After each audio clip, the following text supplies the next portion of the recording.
আসসালামু আলাইকুম। আপোনালোক সকলোকে জনাবলৈ পাই অতি আনন্দিত হৈছোঁ যে এইবাৰ উত্তৰ পূৰ্বাঞ্চল ইস্তেমা আমাৰ শোণিতপুৰ জিলাৰ ঢেকীয়াজুলিৰ যি জয়নগৰ নামৰ গাঁও আছে তাত অনুষ্ঠিত হৈ আছে আৰু অহা ইংৰাজী ফেব্ৰুৱাৰী মাহৰ 14, 15, 16 তাৰিখে মই য'ত আছোঁ ইয়াতেই উত্তৰ পূৰ্বাঞ্চল ইস্তেমা অনুষ্ঠিত হ'ব তিনিদিনীয়া কাৰ্যসূচীৰে।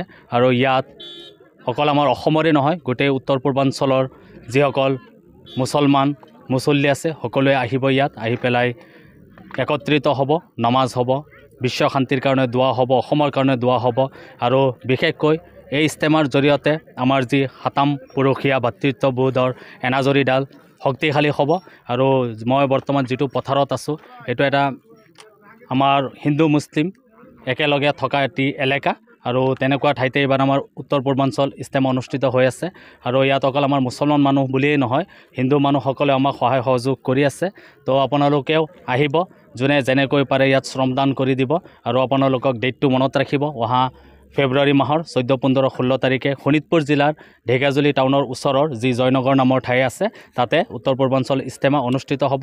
আৰু এটি পবিত্ৰ অনুষ্ঠান, আমাৰ কাৰণে অতি গৌৰৱৰ বিষয় যে পৰম কৰুণাময় আল্লাহে এইবাৰ উত্তৰ পূৰ্বাঞ্চল ইস্তেমা আমাৰ শোণিতপুৰ জিলাৰ ঢেকীয়াজুলি টাউনৰ যি জয়নগৰ নামৰ গাঁৱত অনুষ্ঠিত হৈ আছে। তো সকলোৱে ওলাই আহিব, আল্লাহৰ নামত ওলাই আহিব।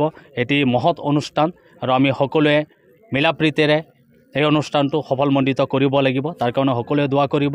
আৰু ইয়াৰ পৰা এটা মেছেজ যাব যে আমি যে এতিয়াও আমাৰ যি সাতম পুৰুষীয়া ভাতৃত্ববোধৰ এনাজৰীডাল টান হৈ আছে, ইয়াৰ পৰা এটি মেছেজ যাব। আপোনালোকে বৰ্তমান জানেই, সেইখিনি মই ক'বলৈ নাযাওঁ, কিন্তু এনেকুৱা অনুষ্ঠানবিলাকত আল্লাহৰ ৰহমত থাকে।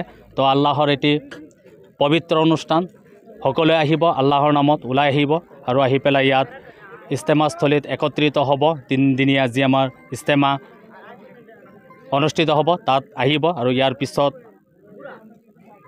আৰু ইস্তেমাৰ কাৰণে ছাত্ৰীসকল ইয়াৰ পৰা ওলাই যাব, তাতো আপোনালোকে যাবলৈ চেষ্টা কৰিব। আৰু ক'বলগীয়া এইখিনিয়ে আছিল আৰু এটি বহুত পবিত্ৰ অনুষ্ঠান, তো সকলোৱে আহিব সহযোগ কৰিব। প্ৰথম অৱস্থাত আমি যিসকল ইস্তেমাস্থলীৰ লগত ওতঃপ্ৰোতভাৱে জড়িত বিষয়ববীয়াসকল আছিল, ইয়াত ইস্তেমাস্থলীটো অনুষ্ঠিত কৰাৰ কাৰণে অপ্ৰাণ চেষ্টা কৰি আছিল।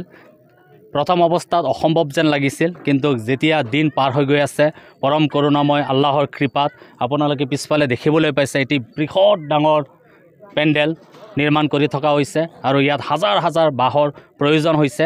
কিন্তু যেতিয়া দিন চমু চাপি আহি আছে, কামবিলাক ইজি হৈ আছে, মানে আল্লাহৰ ৰহমত একদম পূৰা আমাৰ ওপৰত নাজিৰ হৈছে। তাৰ কাৰণে কামবিলাক সহজে হৈ আছে আৰু প্ৰতিদিনে ইয়াত হাজাৰ হাজাৰ মানুহ আহি আছে, বাঁহ লৈ আহি আছে। আজিও নগাঁৱৰ পৰা প্ৰায় 1000ৰ ওপৰত মানুহ আহিছে, ইয়াত শ্ৰমদান কৰি আছে আৰু কামবিলাক খুব ধুনীয়াকৈ হৈ গৈ আছে। আৰু আগলৈও আল্লাহৰ ৰহমত আমাৰ ওপৰত নাজিল হ'ব আৰু কাম খুব ধুনীয়াকৈ চলি যাব। তাকো আপোনালোকে যদি কোনোবাই ভাবিছে সহায় সহযোগ কৰিম, যে আমাৰ ইস্তেমাস্থলীৰ যি কমিটি এখন আছে তাত আপোনালোকে আহিব, যোগাযোগ কৰিব। আৰু শ্ৰমদান কৰিম বুলিও যদি আপোনালোকে ভাবিছে তো আহি পেলাই ইয়াত শ্ৰমদান কৰিব পাৰিব।